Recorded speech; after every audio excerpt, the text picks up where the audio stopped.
은혜를 아는 사람이라는 제목으로 말씀을 전가하겠습니다. 이제 한국 축구 선수 레전드 박지성 선수가 있습니다. 박지성 선수는 영국 맨유, 맨체스터 유나이티드라는 세계 최고의 명문 클럽 축구팀에서 활동을 했던 그런 선수입니다. 그러니까 대단한 선수인 거죠. 지난주에 박지성 선수가 이제 활동할 때 감독이었던 사진에 보면 퍼거슨이라는 감독이 있습니다. 이분이 이제 이런 이야기를 했어요. 난 언제까지나 그를 나의 퍼스트로 여길 것입니다. 퍼스트 선수로 여길 것입니다. 박지성과 같은 선수와 함께 한다는 것은 모든 감독들의 꿈이자 바람입니다. 박지성의 유일한 단점이라고 한다면 자신이 세계 최고 선수 중 하나라는 사실을 모른다는 것이다 그랬습니다. 대단한 찬사죠. 세계 최고의 명문팀, 그리고 그 감독, 세계 최고의 권위를 가진 퍼거슨 감독입니다. 이분이 이런 말을 했다는 것은 이것은 진짜 대단한 그런 칭찬이고 찬사입니다. 이런 분에게 이런 찬사를 받았다는 것은 분명 박지성 선수는 세계 최고의 선수임에 틀림없음을 입증해 주는 것입니다. 자, 퍼거슨 감독이 박지성의 유일한 단점은 자신이 세계 최고 선수 중 하나라는 사실을 모른다는 것이라고 이 말한 것은 박지성의 단점을 말하는 것이 아니라 박지성이 너무 착하고 너무 겸손하다는 말을 우회적으로 표현한 것 같습니다. 그러니까 퍼거슨의 감독의 생각은 박지성 선수가 좀 더 당당해도 된다는 거죠. 좀 더 거만해져도 괜찮다는 겁니다. 좀 더 잘난 척해도 괜찮다는 거예요. 좀 더 그런 자부심이 좀 더 커도 괜찮다라는 그런 이야기입니다. 자, 이 글을 보면서 문득 하나님께서 저에게 하시는 그런 음성으로 들렸어요. 하나님께서 저에게 이렇게 말씀하시는 것 같았습니다. 윤 목사의 유일한 단점이라고 한다면 자신이 세계 최고의 복을 받은 사람 중에 한 사람이라는 사실을 모른다는 것이다. 진짜 그런 하나님의 말씀으로 들렸습니다. 여러분, 이것은 저만 아니라 예수 믿는 모든 성도들에게 해당되어지는 그런 말씀인 줄로 믿습니다. 여러분, 하나님께서 우리에게 너의 유일한 단점이라 한다면 네가 세계 최고의 복을 받은 사람 중에 하나라는 사실을 모른다는 것이다 라고 하는 것입니다. 우리 예수 믿는 것이 얼마나 하나님의 큰 은혜고 얼마나 하나님의 큰 선물을 받았고 얼마나 큰 복을 받았는지를 모르고 산다라고 하는 거예요. 따라합시다. 너의 유일한 단점이라고 한다면 네가 세계 최고의 복을 받은 사람 중 하나라는 사실을 모른다는 것이다.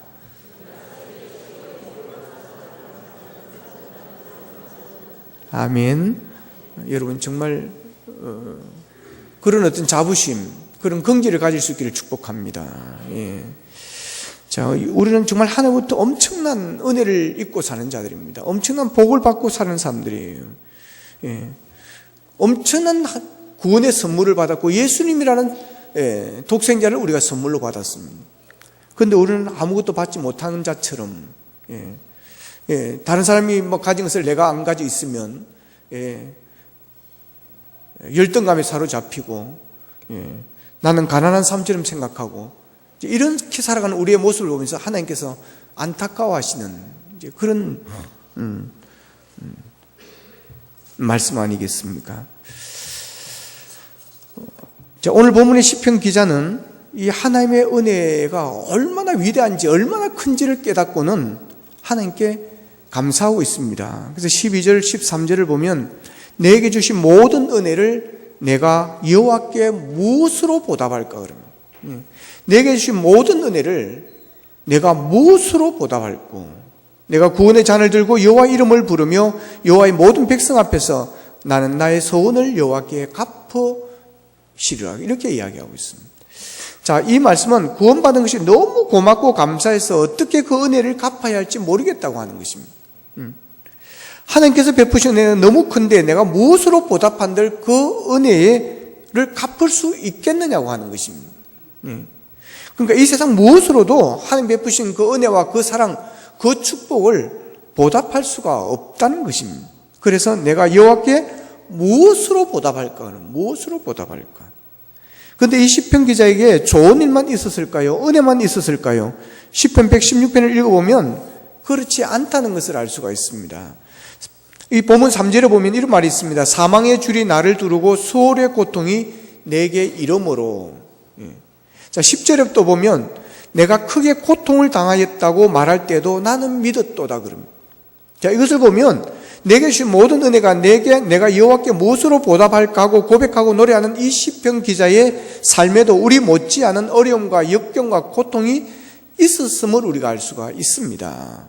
얼마나 삶이 고통스러웠으면 소울의 고통이라고 3절에서 소울의 고통이라고 그랬습니다. 여러분, 소울이 뭡니까? 엄부, 지옥을 이야기하는 것입니다. 그런데도 불구하고 그는 그것을 기억하지 아니하고 하나님께서 베풀어 주셨던 그 은혜를 생각하면서 감사를 하고 있습니다. 여러분, 우리 인간에게는 자타가 대부분 인정하는 어리석은 점이 한 가지가 있습니다. 정말로 소중한 것, 귀한 것을 손에 쥐고 있을 때는 그것을 모르고 그것을 잊어버리고 살아간다라고 하는 거예요. 아이들이 키워보니까 애들이 부모님 고마운 줄을 잘 모르더라고요. 그러니까 그래서 애들인가 봐요. 그래가지고 이제 빨리 부모 곁을 떠나려고 너무 서둘다가 막 중학교 때 가출도 하고 고등학교 때 가출도 하고 그래 애들이 이제 나갔다가 들어와서는 뭐라 그럽니까? 집 나가면 무슨 고생? 개고생. 모릅니다, 여러분. 저도 어릴 적에 빨리 커서 집을 떠나가는 것, 부모 곁을 떠나가는 것. 그래 이제 도시 나간 애들이 이제 뭐 제 고향 남해인데 진주 쪽으로 가장 많이 가죠. 진주 마산으로 가는데 거의 진주 쪽으로 많이 갑니다. 그럼 이제 시골 애들 돈이 없으니까 자취를 하잖아요, 그죠? 그 자취하는 애들은 얼마나 부러웠는지 모릅니다. 세상에 내 평생 소원 나가서 자취해 보는 것이다. 내가 스스로 밥에 먹고 그래서 나갔습니다. 중학교를 졸업하고 객지로 나갔는데 일주일이 안 가서 엄마 품이 그리워지는 것이죠. 내가 빨래를 다 해야 되는 거예요. 빨래를. 여러분. 그래서 야, 어머니가 얼마나 고생하셨는지. 저희 어머니는 시골에서 저희 엄마만 본 게 아니고 뭐 지난주에도 들으시면 계시겠지만 우리는 가족이 많았습니다. 10명이 넘는, 많이 살 때는 12명이 살았습니다. 여러분. 저희들 셋이만 있어도요 벗어놓기 시작하면 확 살 안 쉬고 이렇게 밀립니다. 근데 여러분 12명이 있었을 때 그 고통 얼마나 힘들었겠어요. 옛날에 뭐 빨래 할 시설이나 좋았습니까? 요즘이야 뭐 빨래 시설이나 좋지. 진짜 나와 보니까 우리 엄마가 귀하구나. 우리 엄마가 참 고생하는구나. 그러니까 그때는 모르는 거예요. 그때는 그냥 있으면 모르는 거예요. 근데 이제 잃어버리고 나면 그때는 그것이 소중하다는 것을 우리가 많이 안다는 거예요. 지금 뭐 우리나라 미국은 예를 들면 현재 우리나라도 그렇습니다. 국가적으로 볼 때 경제상이 뭐 그렇게 썩 좋지는 아니하고 선진국에 비해서 생활 수준이 좀 뭐 되게 높은 수준에 보면 그렇게 높은 것도 아니지만 그러나 이만큼 산다는 것은 대단한 것이라고 생각합니다. 여러분 고속도로 휴게실에 가보십시오. 과장하지 않고 호텔급 화장실. 놀랍니다, 놀래. 여러분 40년 전, 30년 전에 화장실 어땠습니까, 여러분? 급하다고 가서 힘을 세게 주면요, 막 무방비 상태로 튀어 올라오고. 아십니까, 여러분? 그 겨울에 추운데 여러분 배 타러 나보십시오. 또 막 그러던 얼마 전입니다, 여러분. 저는 이제 87년, 88년도에 이제 서울 갔는데 그 89년도에 그 서울 가서 이제 서울에서 못 살고 돈이 없어가 좀 변두리로 갔어요. 이제 경기도 쪽으로. 그러니까 이제 그 옛날 그 화장실 이런 거 썼는데 그때까지만 해도 그런 걸 썼습니다, 여러분. 너무 많이 변했습니다. 자동차를 보십시오, 여러분. 차를 세울 골목이 없습니다. 차를 세울 틈이 없어요. 예. 주차 전쟁입니다. 그 정도로 차가 여러분 많습니다. 이럴 줄 난 진정 몰랐었네. 예. 예. 어릴 적 소원의 꿈이 그거였습니다. 출세하리라. 예. 어떻든 나가서 악착같이 돈을 벌어가지고 모아가지고 나도 자가용차고 한번 고향에 와버리라. 예. 그런 초원의 꿈을 안고 나와서 진짜 악착같이 돈 벌고 막 돈 벌고, 예. 그런데 다 사버려가지고 이제는 별로 의미가 없습니다. 예. 아까 이야기했던 빨래도 그렇지 않습니까? 예. 제가 어릴 적에는 엄마가 이게 이제 이고 가는 겁니다. 이고 빨래터에 가가지고 빨래 방망이로 가지고 막 이렇게 두드려 패는 거예요. 그러면서 이놈의 새끼는 이따 왜 오줌을 지려가지고 이놈 이러면서 이제 이 할망구는 왜 이따 똥을 싸가지고 막 이러면서 푸는 겁니다, 여러분. 근데 지금 얼마나 좋아졌습니까? 저도 이제 아까 이야기했던 객기 나오고 빨래하는데 제일 힘든 게 빨래더라고, 빨래. 빨래 중에 제일 힘든 게 뭔지 아십니까, 여러분? 겨울입니다, 겨울. 겨울 외투. 그리고 이제 저 같은 경우는 이제 그 근로자로, 노동자로 현장에서 일을 했기 때문에 이 작업복들, 이게 이제 기름이 묻고 막 이러거든요. 그리고 이제 겨울 되면 빳빳해집니다, 이게. 이게 이제 빨래도 빨래지만 짜는 게 문제예요, 짜는 게. 아무리 짜도요, 늘어놓으면 물이 뚝뚝 흐릅니다. 그러면 겨울에 그게 고드름이 얼어요, 고드름이. 그런데 여러분, 지금은 지가 알아서 다 하지 않습니까, 지가 알아서. 여러분, 세탁기의 역사를 아십니까? 처음엔 짤순이가 나왔습니다. 그러니까 짜는, 이게 외투 같은 짜는 거는요, 이게 진짜 힘듭니다, 여러분. 예. 근데 탈수기, 짤순이 나오니까 털털털털털 하더니 딱 내려놓으면, 그 얼마나 빨리 마릅니까? 그러다 수동식 나왔잖아요. 수동식은 짤순이와 세탁기 따로 있습니다. 꺼내가지고 이쪽 옮기는 거예요, 이렇게 옮기는 거. 그러다 자동 세탁기 나오죠. 넣어놓으면 지가 알아서 하는 거. 근데 요즘엔 드럼 세탁기 뭐 이래가지고, 뭐 말려가지고까지도 나오는 이런. 정말 여러분, 우리 잘 삽니다. 예. 그러나 우리가 이것들에 대해서 날마다 감사하지 못할 때가 있다라고 하는 것입니다. 예. 전에 5명의 중국 젊은이들이 없는 행편에 돈을 여러분 빌려가지고 알선업자를 통해가지고 거액을 주고 여러분 코리안 드림 이걸 안고 여러분 밀항하다가 그 배 안에 한 평밖에 안 되는 건물 창고에서 이렇게 숨어서 오다가 다 질식해서 죽었지 않습니까? 나중에 그것이 쟤들 바다에 다 버리게 되죠. 여러분 한편으로 탄식하고 싶은 안타까운 사건이지만 이 사건을 보면서 우리가 얼만큼 그들의 눈에 잘 사는 그런 나라로 여러분 보이면 저런 모험을 했을까요? 우리가 그렇게 대단해 보이는 존재인가 돼서 그것을 보면서 다시 한번 더 느끼지 않을 수가 없었습니다. 그러나 정작 우리는 자신이 그렇게 대단한 삶을 살아가는 사람이라고 인정하지 못하고 있다는 것입니다. 이런 말을 하면 또 여성 비하라고 말할까 봐 되게 조심스러운데요. 사실 오늘날 형편으로 보면 그래도 한국 여성들은 여자로 태어났다는 사실에 100번이나 감사할 수 있을 정도로 좋은 조건들입니다. 예. 저희 어머니 세대만 해도 아까 이야기했지 않습니까? 이게 빨래를 이고 빨래터에 가서 방망이로 때리던 시대입니다, 여러분. 예. 얼마나 여러분 좋아졌습니까? 100년 전에만 태어났어도 여러분, 예.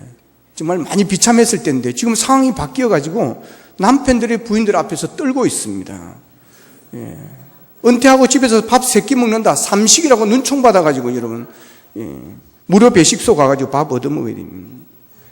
예. 남자들이 50이 넘어가지고 여러분, 예. 이사 갈 때 한때 버전이 있었지 않습니까? 오래된 분이지만. 어디에 들어간다 그랬습니까? 장롱 속에 들어간다는 거예요. 근데 요즘 아파트들이 이제 다 시설을 해놔가지고 장롱이 필요가 없다는 거죠. 그러니까 이제 버리고 와가지고 그 사람이 막 그냥 쫓겨났다는, 못 찾아갔다는. 그래서 요즘에는 애완견을 꼭 붙들고 있다고. 그러면 데려간다고 하는 거 아닙니까? 참 슬픈 이야기죠, 남자로서 솔직하게. 예, 물론 웃기려고 하는 건 이야기지만 현 사회를 풍자한 이야기입니다. 시대의 변화, 세상이 많이 그렇게 바뀌었다고 하는 거죠. 여자의 권리가 대단해졌다는 것입니다. 근데 여기에 고마워하는 여자분들이 몇 분이나 있겠습니까? 날마다 내심을 놓고 하나님 감사합니다. 이 소중한 보배를 내 손에 들려주셔서 고맙습니다. 뭐 그렇게 감격하는 사람들이 여러분 몇 사람이나 있습니까? 여러분 아프가니스탄 이런 데는요 여성의 인권이 없습니다. 그들과 비교해보면 우리 여성들이 얼마나 여러분 복받았는지 모릅니다. 독일의 디벨트지가 있습니다. 거기에 소개한 탈레반 치하의 아프간 여성들의 생활을 소개했는데 완전히 지옥 생활입니다. 그들은 집 밖에 나가서 일도 못합니다. 집 밖에서 운동은 물론이고 자전거도 타지 못합니다. 사진이나 비디오 촬영 역시도 안 됩니다. 교육도 절대로 받을 수가 없습니다. 공중 목욕탕에도 못 갑니다. 베란다에서 사람들 앞에 모습을 드러내도 안 됩니다. 가게에 나가서 남자 전문가 값을 흥정해도 안 됩니다. 그리고 병원에 가도 남자 의사한테 진찰을 받을 수가 없습니다. 남성과 함께 버스도 탈 수가 없습니다. 이것이 아프가니스탄 여성들의 모습입니다. 그들에게 자유가 있다면 단 하나입니다. 숨쉬는 자유. 이것밖에 없습니다. 그런 사람들과 비교해 볼 때 오늘날 우리나라 여성으로서 감사할 일이 얼마나 많은지 모릅니다. 그런데도 감사할 줄을 모릅니다. 오히려 불평이 많고, 여러분, 이것이 인간이 지닌 약점 중에 약점이요, 어리석음 중에 어리석음이라고 하는 것입니다. 귀한 것을 갖고 있으면서 그것을 귀한 것으로 여기지 못하고 살아간다고 하는 것입니다. 이것은 우리 믿음 생활하는 데서도 그대로 적용되고 있습니다. 여러분, 예수 믿고 구원받은 사람은 하나님부터 값없이 구원을 받은 영광스러운 존재임을 믿으시기를 바랍니다. 그래서 오늘 본문 10분 기자는 이 구원이 얼마나 소중한지, 내가 얼마나 이것이 귀한 일인지, 얼마나 고마운 것인지 가슴 깊이 느끼고 있습니다. 그래서 그는 이렇게 말합니다. 여호와께서 내게 주신 모든 은혜를 내가 무엇으로 보답할꼬? 내가 이 구원의 잔을 들고 여호와의 이름을 부르며 여호와의 모든 백성 앞에서 나의 소원을 여호와께 갚으리로다. 여러분, 이 말씀을 자세히 보십시오. 그 속에 감격이 흐르고 있지 않습니까? 기쁨이 흐르고 있지 않습니까? 무언가 고맙고 좋아서 어쩔 줄을 모르는 모습을 여러분 눈앞에 그릴 수 있지 않습니까?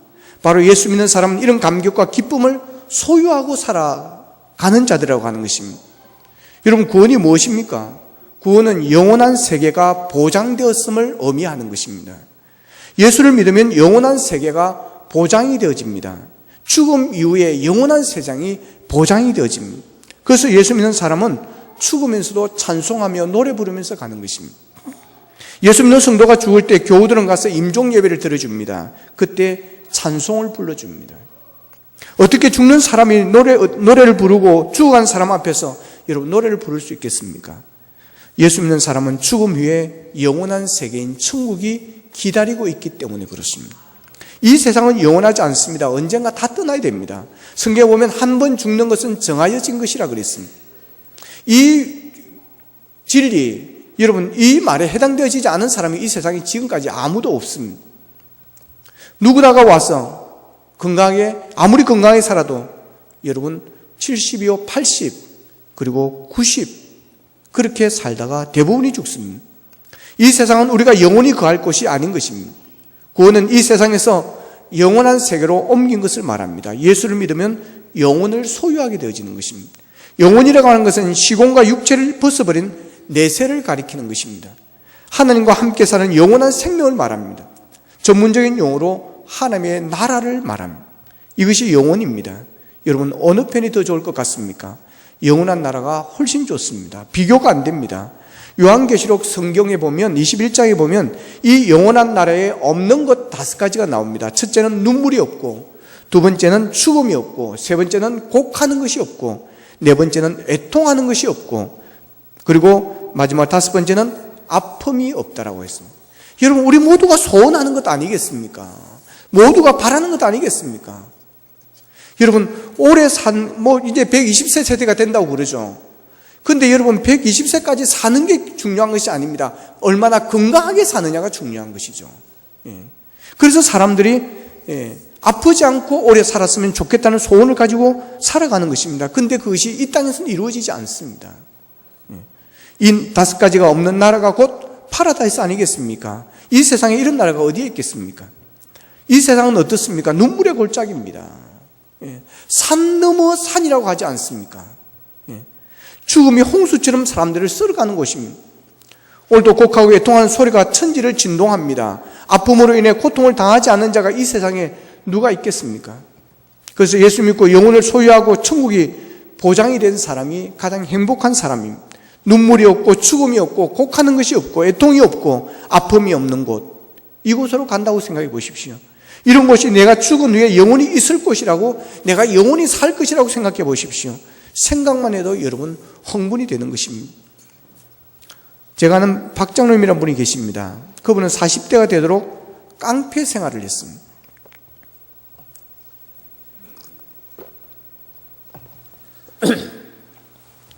얼마나 술을 많이 마시는지 그의 간증대로 표현을 이야기하면 인간이 아니고 개나 다름없다고 그랬습니다. 거기다가 얼마나 싸움을 많이 했는지 온몸에 흉터투성입니다. 근데 그분이 제일 미워하는 사람이 있습니다. 누구냐면 예수 믿는 사람들이었습니다. 예수쟁이들. 자기 형이 목사인데도 상종도 안 했다고 하는 것입니다. 근데 언젠가 자기에게 손해를 끼친 어떤 가정을 찾아가서 그 집안 식구들을 몰락시키겠다는 그런 아주 악한 생각을 가지고 이제 서울로 갈 준비를 합니다. 마침 열차 출발 시간까지는 한 10시간 정도 남아있어 가지고 방에 있었는데 그 사이 약 70분 동안 환상을 보았다는 거예요. 이 환상이 성경적으로 맞느냐 안 맞느냐를 따지는 것이 아닙니다. 다만 그가 환상을 봤는데 천사라고 부를 수 있을 만큼 굉장한 분이 나타나서 자기를 수레에 태워가지고 천국으로 가더라는 것입니다. 그게는 그가 언제인지 정확히 모르지만 자기가 10대, 20대였을 때 세상을 떠나신 외삼촌이 계셨습니다. 거기서 외삼촌을 만납니다. 그 외삼촌은 예수를 너무나 잘 믿어서 사람들이 예수쟁이라고 불렀고 집안에서도 따돌림을 당했던 그런 분이었습니다. 그런데 그만 젊은 나이에 병이 들어가지고 병 치료한다고 집안에 그 살림들을 다 까먹고 결국은 죽게 되어집니다. 그때 이 사람이 자기 외숙모에게 그런 말을 합니다. 아니 외숙모, 예수 믿으면 복을 받고 건강해야지 저게 무슨 망신입니까? 그런데도 외숙모는 계속해서 예수를 믿을 겁니까? 하고 막 대들었습니다. 그러자 이 외숙모는 당연하다는 듯이 말합니다. 누구나 다 죽는 것 아니냐. 조금 빨리 가고 조금 늦게 가는 것 뿐이니라. 그런데 예수님 때문에 천국에 갔는데 내가 왜 예수를 안 믿겠느냐. 그런데 외숙모의 말대로 환상 중에 천국에 갔더니 그게 외삼촌이 계시더라는 거예요. 그가 충격을 받고는 외삼촌이 이런 곳에서 와 계시구나 하고 생각하고 있는데 이내 천사가 그를 지옥으로 다시 데려가더라는 겁니다. 근데 이번에는 6년 전에 세상을 떠난 그게 자기 아버지를 만났습니다. 거기에서 귀로만 듣던 그 무서운 불 속에 아버지가 고생하는 것을 봅니다. 그래서 아버지가 불렀지만 아버지는 아무 대답이 없었습니다. 이렇게 지옥을 거쳐 70분 만에 깨어난 것입니다. 그리고는 이 사람이 180도로 완전히 달라집니다. 누가 예수 믿자고 안 했는데도 스스로 교회를 찾아가서 예수 믿겠다고 고백을 하고 등록을 하고 세례를 받습니다. 그러면서 이분이 이제 두루두루 다니면서 지금까지 수백 곳에서 간증 집회를 하고 꼭 예수 믿어야 된다고, 예수 믿고 꼭 천국 가야 한다고, 이거보다 더 소중한 게 없다고 외치고 다니는 것입니다. 그분의 메시지는 간단합니다. 이렇습니다. 천국은 너무 좋습니다. 따라합시다. 천국은 너무 좋습니다. 천국은 너무 좋습니다. 그 천국에 안 가고 어디에 갈 것입니까? 우리 아버지가 있는 지옥을 갈 것입니까? 바로 이런 식의 말이 사람들의 마음에 다가간 것이었습니다. 그래서 많은 사람이 이분을 통해서 예수를 믿게 됩니다. 여러분, 왜 예수를 믿는 것입니까? 예수 믿는 자는, 여러분, 예수 믿는 자가 받는 구원이 무엇입니까? 영원한 나라의 주인공이 되는 것입니다. 죽음 위에 천국이 보장되어지는 것입니다. 그래서 예수를 믿으면 세상에 어려운 일이 있고 환난이 있어도 기뻐하고 즐거워하고 감사하게 되어지는 것입니다. 그 기쁨, 그 감격. 그래서 여러분 주일날 교회에 와서 예배를 드는 것입니다. 단풍도 많이 들어있고 막 좋지만 그 단풍엔 가지 않고 주일날 교회에 오는 거예요. 단풍엔 주일 아닌 다른 날에 가고. 왜 그런 것입니까? 단풍 구경보다 얻는 기쁨이 수천 배, 수백 배 더 크기 때문에 그렇습니다. 여러분, 구원이 하나님의 선물이라는 사실을 아십니까? 여러분, 영원한 세계의 주인공이 되어 천국 가는 것은 내 힘으로, 내가 노력으로 되어진 것이 아니라 하나님께서 우리에게 주신 선물입니다. 그것을 은혜라고 이야기하는 것입니다. 은혜는 거저 주시는 것입니다. 여러분, 천국은 착한 사람들이 가는 곳이 아닙니다. 교회를 열심히 다닌 사람이 가는 것이 아닙니다. 교회에서 열심히 봉사한 사람들이 가는 것이 아닙니다. 교회에서 헌금 많이 한 사람이 가는 것이 아닙니다. 오직 예수 그리스도를 영접한 자, 예수 그리스도를 믿는 자가 가는 곳임을 여러분 기억할 수 있기를 바랍니다. 하나님께서 예수 믿는 자에게 이 구원의 은총을 베풀어 주십니다. 내가 한 것은 아무것도 없는데 내가 예수를 믿음으로 인해 하나님의 자녀가 되는 그런 축복을 우리에게 주신 것입니다. 이것을 은혜라고 하나님의 선물이라고 그러는 것입니다. 뿐만 아니라 우리가 사는 모든 것이 하나님의 은혜입니다. 하나님의 은혜가 아닌 것이 아무것도 없습니다. 여러분, 내가 숨 쉬고 싶다고 여러분 숨을 쉬는 것입니까? 여러분 지금 여러분이 숨을 쉬고 싶어서 숨을 쉬는 것입니까? 여러분 지금 동강병원에 가보십시오. 응급 환자실에 가보십시오. 여러분 호흡 한번 하기 위해서 얼마 있는 힘을 다해서 호흡 한번 하려고 여러분 애쓰고 애쓰는 사람들이 여러분 많이 있습니다. 여러분 지금 내가 호흡하고 있다고 여러분 이것은 하나님의 은혜인 것입니다. 며칠 전에 이런 일이 있었습니다. 한 남성이 출근하는데 위에서 한 여자가 떨어진 거예요. 그래가지고 둘이 다 쓰러졌습니다. 그러니까 119가 와가지고 병원에 갔는데 둘이 다 죽었어요, 여러분. 여러분, 여자 떨어진다고 좋아할 거 아닙니다, 여러분. 여러분, 상상이나 했겠습니까? 아침에 가다가 교통사고 혹시 그런 일들은 또 일어날지도 모른다는 그런 운은 늘 그런 게 있지만 여러분, 위에서 여러분 투신 자살하는 여자가 떨어져가지고 거기에 부딪혀가지고 여러분 죽을 줄이야 누가 알았겠습니까? 여러분 차라리 비행기 타다 죽든지 뭐 이랬어야 되니. 여러분 그렇습니다. 우리 하루하루의 삶이 내 의지대로 내 뜻대로 사는 것이 아닙니다. 만약에 하루하루가 내 의지대로 내 뜻대로 이루어졌다면 여러분 그는 우연이 아니라 하나님의 은혜였다라고 하는 것입니다. 그렇게 우리는 오직 하나님의 은혜로 사는 자들입니다. 하나님이 지켜주셔야 되는 것입니다. 이런 찬양이 있습니다. 지난 금요일에 불렀던 찬양인데 은혜 아니면 살아갈 수가 없네. 호흡마저도 다 주의 것이니 세상 평안과 위로 내게 없어도 오직 예수뿐이네. 크신 계획 다 볼 수도 없고 작은 고난에 지쳐도 주께 묶인 나의 모든 삶 버티고 견디게 하시네. 은혜 아니면 살아갈 수가 없네. 나의 모든 것 다 주께 맡기니 참된 평안과 위로 내게 주신 주 예수 오직 예수뿐이네. 할렐루야. 그렇습니다, 여러분. 우리는 은혜가 아니면 살아갈 수가 없습니다. 추수감사주일은 하나님의 은혜 아니면 살아갈 수 없다고 고백하는 사람들이 드리는 절기입니다. 하나님께서 추수감사주일을 통해 하나님의 은혜를 깨닫고 하나님의 은혜를 기억하게 하는 것입니다. 여러분 세상이 내 마음대로 되는 것이 아닙니다. 여러분 자식 내 마음대로 됩니까? 안 됩니다, 여러분. 남편 내 마음대로 됩니까? 그렇게 고치려고 하다가 여러분 싸우고 이혼하는 사람들이 얼마나 많습니까? 그냥 팔자대로 살도록 놔둬버리십시오. 여러분 못 고칩니다. 그러나 하나님이 고치시면 고칠 줄로 믿으시기를 바랍니다, 여러분. 하나님이 역사하시면 됩니다, 여러분. 여러분의 자녀가 아무리 여러분 방탕하고 말을 안 듣나 할지라도 걱정하지 마십시오. 여러분 기도하십시오. 여러분이 못 고칩니다. 여러분이 고치려고 하다가 사이만 더 나빠집니다, 여러분. 기도하십시오. 하나님이 손보면 여러분 40대까지 깡패로 살았던 사람이 여러분 다시 돌아오듯이 하나님께 쓰임받는 역사가 일어나게 될 줄로 믿습니다, 여러분. 여러분 하나님의 은혜를 아십시오. 우리가 살아가는 것 하나님의 은혜입니다. 그래서 하나님의 은혜를 알고 은혜를 깨닫는 자의 특징이 바로 감사입니다. 왜 감사가 없습니까? 하나님의 은혜를 잊어버렸기 때문에 그렇습니다. 여러분 물고기의 IQ 지능지수가 얼마인 줄 아세요?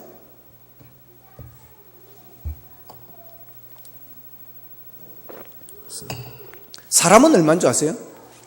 예, 뭐 대충 100은 100 정도는 됩니다. 근데 물고기는 얼마냐면 2랍니다. 2. 예. 얼마나 지능지수가 낮은지 아시겠죠? 그러니까 바로 옆에서 낚싯대가 내려와가지고 입갑을 내놓으면 탁 물려가지고 타닥 올라가는 걸 보면서도 또 내려오면 그걸 또 집어먹는다는 거예요. 그 정도로 이게 막 금방금방 잊어버린다는 것입니다. 이가 되다 보니까. 근데 우리나라 정치가들의 평균 IQ가 언제인 줄 아십니까? 2입니다, 2. 동료 정치인이 뇌물을 받아먹어가지고 여러분 구속되어지고 감옥에 끌려가고 하는데도 금방 뒤돌아서면 또다시 뇌물을 먹기 시작하는 거예요. 그래서 어느 정권이나 여러분 뒤돌아보십시오. 어느 정권이나 대통령의 척근들 쥐고 감옥에 안 간 사람이 있습니까, 여러분? 이거는 내일도 계속될 것입니다. 왜 그러냐? 정치인들의 지능지수가 2밖에 물고기하고 똑같다고 하는 거예요. 그러면 여러분, 우리의 영적인 IQ는 과연 얼마나 되겠습니까? 하나님의 은혜를 은혜로 깨닫지 못하고 또 하나님의 은혜를 금세 잊어버리면서 불평하고 원망하고 살아가는, 아무것도 받은 것이 없는 자처럼 살아가는 그런 우리의 모습은 혹시 IQ가 2는 아닐지요? 여러분, 사람이 사람다워지는 것은 하나님의 은혜를 은혜로 아는 것이고, 여러분, 그 은혜를 감사할 수 있다는 데 있습니다. 신앙이 신앙다워지는 것은 하나님의 은혜를 알고 그 은혜에 감사할 수 있다는 데 있습니다. 스코틀랜드 에딘버러에 있는 어느 교회 공동무지에 사람의 무덤이 아닌 개의 무덤이 하나가 있다고 그래요. 이 개의 무덤 앞에는 비석이 하나 서 있다고 그럽니다. 그 비석에는 충성된 개 베리가 여기에 잠들다. 그 무덤에는 이런 전설이, 이런 사연이 담겨져 있습니다. 어떤 사람이 베리라고 하는 개를 키웠습니다. 자기의 외동딸처럼, 외동아들처럼 그렇게 잘해주었습니다. 수시로 고기도 사 먹이고, 따뜻한 물에 목욕도 시켜주고, 어디를 가든지 꼭 이 베리를 데리고 다녔습니다. 개의 주인이 이 베리를 그렇게 사랑해 주었습니다. 비록 한낱 짐승에 불과했지만 주인의 그 사랑을 이 개가 잊지를 않은 것입니다. 늘 이 사랑을 귀하게 여겼습니다. 그러던 어느 날 주인이 몹쓸 병에 걸리고 죽게 되어집니다. 주인이 죽는데 가장 마음 아파한 것은 가족들이 아니라 바로 이 주인으로부터 지극히 사랑을 받았던 이 베리였습니다. 베리는 주인의 죽음을 알아차리고는 슬픔을 어떻게 표현할 줄을 몰라서 안타깝게 마당만 빙빙 돌고 있었습니다. 장례가 치러지고 상녀가 동구 밖으로 나가던 날, 베리는 가족들 뒤를 힘없이 따라가고 있었습니다.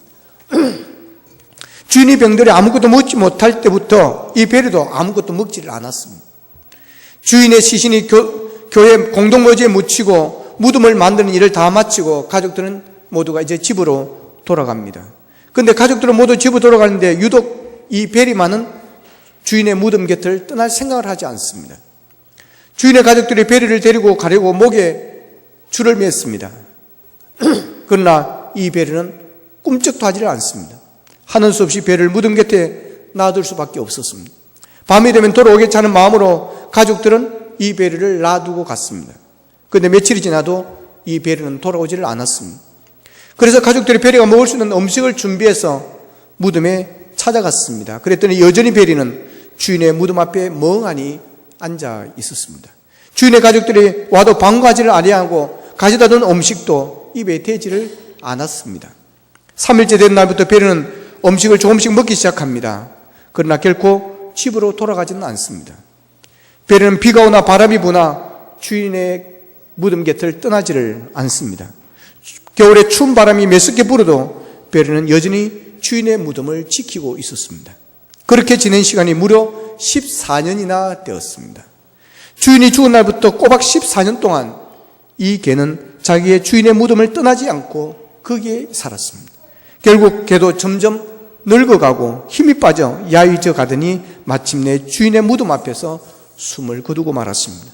주인의 아들들은 은혜를 잊지 않은 개의 죽음을 심히 슬퍼하며 아버지의 죽음 무덤 옆에 나란히 개의 무덤을 만들어 주었다고 그럽니다.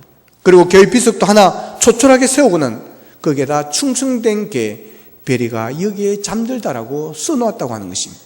여러분, 개도 주인의 은혜를 잊지 않습니다. 하물며 만물의 영장이라는 사람이 여러분 은혜를 잊었을 때 되겠습니까? 부모님의 은혜를 잊어서도 안 되고 하나님의 은혜를 잊어서도 안 됩니다. 사실 우리가 살아가는 모든 순간이 하나님의 은혜요. 그리고 하나님의 은혜 중에 가장 큰 은혜가 여러분 우리를 예수 믿게 하고 우리의 죄를 사해 주시고 우리를 하나님의 백성 천국을 보장해 주시고 오늘 죽어도 천국에서 눈을 뜰 수 있는 은총을 우리에게 베풀어 주신 것입니다. 그러기에 우리는 시편의 신과 같은 고백을 할 수가 있어야 됩니다. 여호와께서 내게 주신 모든 은혜를 내가 무엇으로 보답할꼬? 여러분, 추수감사절은 그동안 잊었던 하나님의 약속을 기억하며 그 약속을 이루어드리는 것입니다. 그 소원을 갚으라고 하셨던 이 시편 기자처럼 말입니다. 하나님은 우리에게 뭔가 큰 것으로 보답하기를 원하지 않습니다. 하나님께서 뭐가 부족해서 우리에게 막 달라고 가져오라 하겠습니까? 하나님은 우리의 마음을 받으시기를 원합니다. 하나님의 은혜를 깨닫고 정말 감사하고 감격하고 있느냐? 그 속에는 여러분 정성이 들어있어야 되기 때문에 그 정성을 보기를 원하시는 것입니다. 구원을 베푸신 하나님의 은혜를 깨닫고 한 해 동안 함께 해주시고 우리의 기업을 지켜주시고 우리의 가정을 지켜주시고 일용할 양식을 주신 그 하나님의 은혜를 생각하며 감사하며 정성을 다해 드리는, 보답하는, 감사하는 그런 절기인 것입니다. 여러분, 그 은혜를 무엇으로 보답할까 하는 오늘 시편의 이 시인의 고백이 추수감사주를 준비하는 우리의 고백이 되었으면 좋겠습니다. 그리고 잊었던 하나님의 은혜를 다시 한번 기억하며 우리의 입술과 마음으로 정성을 다해 힘껏 감사하는 그런 감사절이 되었으면 좋겠습니다. 형식적인 절기가 아니라 정말 하나님을 감동케 하는, 네가 내 은혜를 알았구나, 네가 내 그 은혜를 잊지 않고 있었구나라고 하나님께서 기뻐하시고 감동하는 그런 감사절이 되었으면 좋겠습니다. 하나님이 감동하시면 여러분, 하나님께서 주시는 복도 우리에게 따라오게 되어 있습니다. 여러분의 감사가 하나님을 감동시키는 그런 추수감사주일이 되기를 원합니다. 그래야 여러분의 삶에 더욱더 큰 하나님의 은혜와 복이 넘쳐서 앞으로도 계속해서 감사할 것이 더 넘치게 되어지는 그런 삶이 되어지기를 주님의 이름으로 축원합니다. 기도드리겠습니다. 우리 말씀을 생각하면서 함께 기도하기를 원합니다. 하나님, 받은 은혜가 많습니다. 하나님께서 지난 한 해도 지켜주셨습니다. 함께해 주셨습니다. 보호해 주셨습니다. 하나님, 많은 일들이 일어나고 아버지 하나님이여 많은 사건들이 있지만 하나님의 보호하심과 은혜 가운데 아버지며 건강하게 지낼 수 있었습니다. 하나님, 그 은혜 기억하시고 감사하며 살기를 원합니다. 이전에 비하면 아버지 우리가 잘 살고 있습니다. 이 모든 것이 하나님의 은혜인 줄 알고 감사할 수 있기를 원합니다. 아버지, 우리의 입술의 불평보다 이제는 감사가 차고 넘치는 삶이 될 수 있도록 도와주시옵소서. 우리는 예수 믿고 구원받은 이 사건 아버지님 잊지 않게 하시고 날마다 감격과 감동 속에 하나님을 노래할 수 있도록 도와주시옵소서. 다 같이 한 목소리로 기도하겠습니다. 아버지 하나님, 아버지 하나님 감사합니다. 하나님 아버지, 하나님의 은혜